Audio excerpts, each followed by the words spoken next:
दर्दनाक गुंडई का अंत। रमेश जी एक नेक और ईमानदार व्यक्ति थे।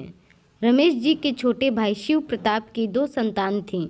बड़ा बेटा शैलेंद्र और एक बेटी अनीता थी। रमेश जी की भी 2 संतान थी। उनका बेटा प्रेम और बेटी साक्षी थी, जो शैलेंद्र और अनीता से उम्र में बड़े थे। दोनों भाइयों का घर एक ही था, यानी संयुक्त परिवार था उनका। कभी ऐसी कोई नौबत ही नहीं आई थी कि दोनों परिवार अलग होते। घर के एक हिस्से में शिव प्रताप और दूसरे हिस्से में रमेश जी अपने अपने परिवार के साथ रहते थे। शिव प्रताप प्रधानी कर चुके थे, जिस वजह से उन्होंने काफ़ी धन कमा लिया था। उनकी कई दुकान और प्लॉट भी थे, जिसमें एक दुकान पर उन्होंने अपना ऑफिस बनाया था। दूसरी दुकानों से उन्हें मोटी रकम किराए के रूप में मिलती थी। रमेश जी एक शिक्षक और उच्च विचारों वाले आदर्श व्यक्ति थे। स्कूल की छुट्टी होने के बाद वे अपने घर जा रहे थे। शाम के 5 बज चुके थे। तभी रास्ते में कुछ लोगों के चीखने और चिल्लाने की आवाज़ सुनाई देती है, तो वह रुक जाते हैं। आवाज़ का पीछा करते हुए जब वे उस जगह पर पहुंचते हैं तो उन्हें बड़ी हैरानी होती है जब वे देखते हैं कि उनका भतीजा शैलेंद्र उसी एरिया में रहने वाले एक ऑटो वाले को बुरी तरह से पीट रहा है। उसके साथ उनकी भतीजी अनीता भी अपने बड़े भाई को ऑटो वाले को पीटने के लिए उकसा रही थी। रमेश जी शैलेंद्र को डांटते हुए कहते हैं, रुक जाओ शैलेंद्र, क्या कर रहे हो? क्यों मार रहे हो तुम इसको? बड़े पापा, आप इसके बारे में नहीं जानते। यह अनीता को कॉलेज छोड़ने के लिए मना कर रहा था। शैलेंद्र अपने चाचा रमेश जी को सफाई देते हुए कहता है। वह ऑटो वाला रमेश जी के आगे हाथ जोड़कर विनती करते हुए बोलता है, भाई साहब, मैं गाड़ी खड़ी करके खाना खाने जा रहा था, इसलिए मैंने जाने से मना कर दिया था। शैलेंद्र ऑटो ड्राइवर को पीछे की तरफ जोर का धक्का देते हुए बोला, तू मेरी बहन को छोड़ने के बाद भी खाना खा सकता था? थोड़ी देर खाना नहीं खाता तो मर नहीं जाता तू? उसने छोड़ने से मना कर दिया तो तुम उसे जान से मार दोगे क्या? रमेश जी शैलेंद्र को घूरते हुए बोले। आप इसकी तरफ से क्यों बोल रहे हो? शैलेंद्र हैरान होते हुए बोला। अनीता चुपचाप खड़ी मुंह बना रही थी। तुम्हें इसे मारने का कोई अधिकार नहीं है, यह गलत बात है। रमेश जी शैलेंद्र की ओर देखते हुए चिंतित होकर बोलते हैं। शैलेंद्र और अनीता रमेश जी की ओर देखकर धीरे धीरे बुदबुदाते हुए तेजी से आगे जाने लगे। वह अपने बड़े पापा रमेश जी के व्यवहार से सहमत नहीं थे। उनके मन में रमेश जी के प्रति नफरत ने जन्म लेना शुरू कर दिया था। शैलेंद्र और अनीता घर आते ही शिव प्रताप यानी अपने पिता से बड़े पापा रमेश जी की शिकायत बहुत बढ़ चढ़कर और मिर्च मसाला लगाकर करते हैं। पिताजी, बड़े पापा हम लोगों से और हमारी तरक्की से जलते हैं। उन्हें हम लोगों की तरक्की हजम नहीं हो रही है। शैलेंद्र शिव प्रताप से अपने बड़े पापा की शिकायत करते हुए बोलता है। शिव प्रताप शैलेंद्र से कहते हैं, आखिर ऐसा भी क्या कह दिया तुमसे रमेश जी ने जो तुम ऐसा बोल रहे हो? तुम यह मत बोलो कि वह तुम्हारे बड़े पापा हैं और मेरे बड़े भाई भी हैं। पिताजी, अगर ऐसा ही होता रहेगा तो आप चुनाव जीतने का सपना मत देखिए। शैलेंद्र शिव प्रताप की ओर देखकर मुस्कुराते हुए बोला। वह कैसे? शिव प्रताप हैरान होते हुए बोले। पिताजी, जब कोई हमसे डरेगा ही नहीं, हमारा कोई रुतबा ही नहीं होगा तो कोई हमें पूछेगा भी नहीं। लोगों के मन में डर होना चाहिए, तभी लोग हमसे दब कर रहेंगे। शैलेंद्र शिव प्रताप को समझाते हुए बोला। ऐसा कौन है इस एरिया में जो हमारी बात को अनसुना कर दे? शिव प्रताप अभिमान गर्व से बोले। आपके भाई ही हैं जो आपको कुछ नहीं समझते। मैं इतनी मेहनत करके अपने दोस्तों के साथ आपका दबदबा बनाता हूँ और बड़े पापा हर जगह आकर गांधीगिरी करने लगते हैं। शैलेंद्र झल्लाते हुए बोला। भैया, ठीक कह रहे हैं पापा। आप बड़े पापा से कह दो कि वह हमारी हर बात में टांग मत डाला करे। अनीता शैलेंद्र की तरफदारी लेते हुए शिव प्रताप से बोलती है। दोनों भाई बहन अभिमान के दंश में वशीभूत होकर शिव प्रताप के दिल में उनके सगे बड़े भाई से दूरी बनाने की तैयारी कर रहे थे। शिव प्रताप शैलेंद्र और अनीता की बातें सुनकर चुपचाप बैठकर कुछ सोचने पर विवश हो जाते हैं। सुबह के 10 बज रहे थे। रमेश जी अपने छोटे भाई शिव प्रताप को मिलने के लिए अपने घर बुलाते हैं। शिव प्रताप घर में घुसते ही अपने बड़े भाई जी के पैर छूकर उन्हें प्रणाम करते हैं और पास रखी कुर्सी पर बैठ जाते हैं। रमेश जी पूछते हैं, कैसे हो शिव? मैं ठीक हूँ भैया, आप बताइए आपका क्या हाल चाल है। रमेश जी कहते हैं मेरा हाल चाल तो ठीक है, लेकिन तुम्हारे बेटे शैलेंद्र का चाल चलन कुछ ठीक नहीं लग रहा है। शिव प्रताप कहते हैं क्या हुआ भैया, कुछ गलत किया क्या मेरे बेटे ने। रमेश जी कहते हैं उसी के बारे में बात करने के लिए मैंने तुम्हें अपने घर बुलाया है।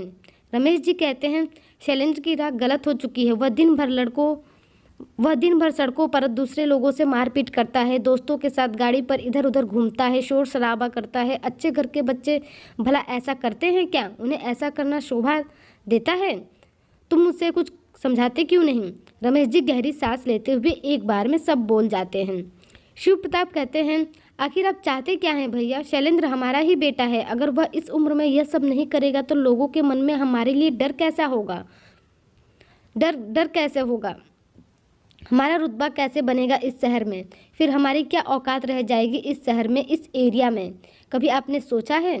शिव प्रताप अभिमान जताते हुए अपने बड़े भाई से बोलते हैं। रमेश कहते हैं लोगों को मारना पीटना, अपने से कमज़ोर लोगों पर अपना दोस्त दबदबा दिखाना यह कहाँ की अच्छी बात है। इससे किसी का रुतबा नहीं बल्कि बदनामी होती है, और परिवार की भी बदनामी होती है साथ में। रमेश जी शिव प्रताप को समझाते हुए बोलते हैं। शिव प्रताप कहते हैं देखिए भैया, यह हमारा पारिवारिक मामला है, आप इसमें ना पड़े तो ही सही है। आप अपने स्कूल के बच्चों और अपने बेटा बेटी को समझाइए। शैलेंद्र शेर का बच्चा है, उसका जो मन करेगा वह करेगा। रमेश जी को अपने छोटे भाई की ऐसी बातें सुनकर हैरानी होती है। वह देखते हैं कि मेरा छोटा भाई अभिमान और अहंकार में डूबा यह सब बातें कर रहा है, इसलिए उसे सच्चाई दिखाई नहीं पड़ रही है। सही गलत में फ़र्क उसे पता नहीं चल रहा है। तभी सावित्री चाय लेकर आ जाती है और कहती है चलिए आप लोग चाय पी लीजिए, और नाश्ता मेज़ पर मैंने लगा दिया है। शिव प्रताप कहता है नहीं भाभी, मैं घर से ही नाश्ता करके आया था। अच्छा अब मैं चलता हूँ, आप लोग नाश्ता कीजिए। रमेश जी को अपने छोटे भाई से ऐसे व्यवहार की उम्मीद बिल्कुल भी नहीं थी। रमेश जी अपने छोटे भाई को समझाने में असफल रहे थे, जिस वजह से उन्हें काफ़ी अफसोस होता है। धीरे धीरे रमेश जी और शिव प्रताप में दूरियां बढ़ने लगती है और आपस में बोलचाल भी बंद हो जाती है। 2 साल बीत चुके थे। इस बीच शैलेंद्र का इलाके में दबदबा बन चुका था। माफिया, पुलिस, सब जगह उसने अपनी पकड़ मजबूत कर ली थी। करोड़ों के ठेके लेना, किसी भी चीज़ को हथियाने के लिए सरेआम मारपीट करना, यहाँ तक कि वह हफ्ते के लिए सुपारी भी लेने लगा था। वह पूरी तरह अपराध की दुनिया में अपने कदम रख चुका था। रमेश जी और शिव प्रताप जी का परिवार अब अलग हो चुका था। जो पहले कभी ना हो सका वह हो गया। 2 परिवार अलग हो गए। शैलेंद्र जब भी अपने बड़े पापा रमेश जी को देखता तो वह उसे फूटी आंख नहीं सुहाता, तो वह उन्हें बिल्कुल भी नहीं पसंद करता था। शैलेंद्र को जब कभी मौका मिलता अपने बड़े पापा रमेश जी पर अपनी बातों से चोट दे दिया करता। रमेश जी अपने छोटे भाई शिव प्रताप से पूरी तरह अलग हो चुके थे। वह नहीं चाहते थे कि उनके अपने बच्चों पर शैलेंद्र की परछाई भी पड़े। वह अपने बच्चों को अच्छी शिक्षा और अच्छे विचार भी देना चाहते थे। हर जगह अब शैलेंद्र की दोस्ती और दुश्मनी के किस्से सुनने को मिलते थे। दोस्तों के साथ साथ दुश्मन भी काफ़ी बन चुके थे। जुर्म की दुनिया में शैलेंद्र काफ़ी आगे बढ़ चुका था। अब उसे रोक पाना मुमकिन नहीं था। अगर कोई रोकना भी चाहता तो वह उसका दुश्मन बन जाता। इसलिए रमेश जी शैलेंद्र को कुछ नहीं बोलते थे। समय बीतता गया। अनीता की शादी तय हो जाती है। शिव प्रताप के घर के बाहर लोगों का हुजूम लगा रहता। हर वक्त कोई ना कोई आते जाते रहता। 5-6 गाड़ियाँ तो उनके घर के बाहर हमेशा खड़ी रहती और बड़े बड़े लोगों का आना जाना हमेशा लगा रहता। शिव प्रताप अपने घमंड और अभिमान में इतना चूर हो चुके थे कि अपने जीवन के सही आदर्शों को वो भूल चुके थे। रमेश जी स्कूल के अलावा किसी के साथ उठना बैठना बंद कर चुके थे। हर तरफ शैलेंद्र की मर्जी से ही काम होते थे। शिव प्रताप के परिवार का रहन सहन, खान पान सब कुछ बदल चुका था। दिन का समय था। शैलेंद्र बहन की शादी की तैयारियों में जुटा था। तभी पुलिस की गाड़ी की आवाज़ अचानक से आती है और शिव प्रताप के घर के आगे आकर रुक जाती है। सब लोग हैरान होकर देखने लगते हैं। तभी 2 पुलिस अफसर हथकड़ी लिए गाड़ी से उतरते हैं और शैलेंद्र को पकड़कर उसे हथकड़ी लगा देते हैं और गाड़ी में बिठाने लगते हैं। यह देखकर शिव प्रताप जोर जोर से चिल्लाने लगते हैं। तभी शैलेंद्र की माँ भी यह दृश्य देखकर अपने आंसुओं को रोक नहीं पाती है। अनीता बदहवास से यह सब देख रही थी। तभी रमेश जी को लोगों के चीखने चिल्लाने की आवाज़ आती है तो वे अपने घर से बाहर निकलकर देखते हैं तो शैलेंद्र को पुलिस वाले गाड़ी में बिठा रहे हैं और उसके हाथ में हथकड़ी भी लगी हुई है। रमेश जी पिछली सारी बातें भुलाकर छोटे भाई शिव प्रताप के घर पहुंच जाते हैं और पुलिस से बात करने की कोशिश करते हैं, लेकिन पुलिस से बात करके कोई फ़ायदा नहीं होता है। शैलेंद्र को हत्या के मामले में गिरफ्तार किया गया था और रिहाई हो पाना बहुत मुश्किल था। शिव प्रताप अपने बेटे के हाथों में हथकड़ी देखकर थर थर काँप रहे थे। उनके तो पैरों की जमीन ही खिसक चुकी थी। शिव प्रताप अपने इकलौते बेटे को पुलिस की गाड़ी में जाता हुआ देखकर फूट फूट कर अपने बड़े भाई रमेश जी के साथ लिपट कर रोने लगते हैं। रमेश जी शिव प्रताप को चुप कराने की पूरी कोशिश कर चुके हैं, लेकिन वे असफल रहे थे।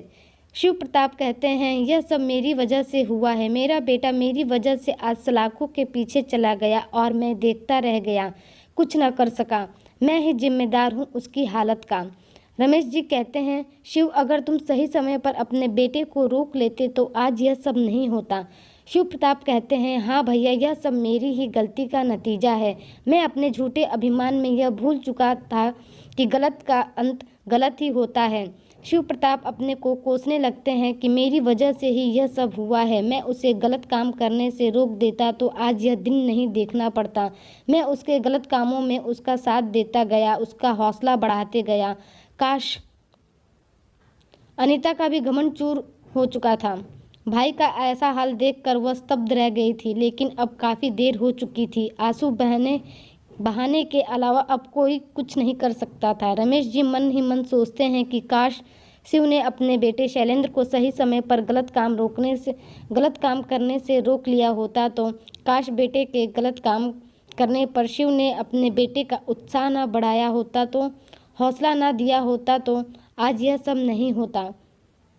काश। दोस्तों, आपको मेरी आज की कहानी कैसी लगी कमेंट करके ज़रूर बताइएगा। ऐसी ही कहानी के लिए हमारे चैनल को सब्सक्राइब कर लीजिए। धन्यवाद।